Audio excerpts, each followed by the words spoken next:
Friends నేను పొయ్యిలు గీస్తున్నాను.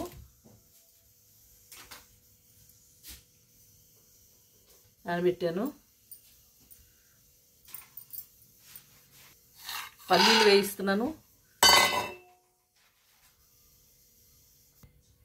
పల్లీలు వేగినాయండి. దాంట్లో నువ్వులు వేసుకుంటున్నాను. ఈ నువ్వులు ఏంటంటే కొంచెం కడిగి వేసానండి. నువ్వులు చేదు రాకుండా ఉండటానికి కడిగి వేసాను. వేయించుకున్నాము.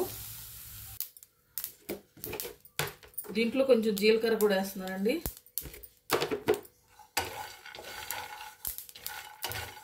కొంచెం ఇది వేయించుకోవాలి. స్టవ్ ఆఫ్ చేసేసానండి. ఇవి వేగినాయి కదా, స్టవ్ ఆఫ్ చేశాను. ఇవి ఆరనిద్దామండి.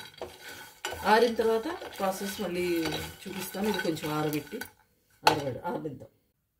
ఇప్పుడు వేయించిన ఇది ఉంది కదా, నువ్వులు పల్లీలు, ఇవి దీంట్లో వేసేస్తున్నాను. జీలకర్ర ఇవన్నీ వేయించాను కదా, ఇవి ఆరబెట్టేసాను.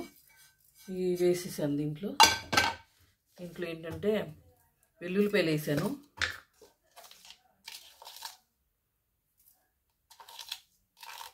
ఉప్పు వేస్తున్నాను.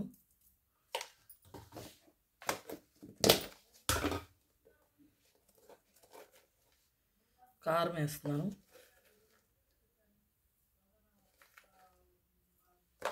ఇదంతా మిక్సీ పట్టుకుందాము. మిక్సీ పట్టాను కదా, ఇదిగోండి మిక్సీ పట్టాను. ఇప్పుడు ఉడకబెట్టిన ఎగ్స్ తీసుకున్నాను. ఇది ఆయిల్లో ఏం చేసేస్తున్నాను.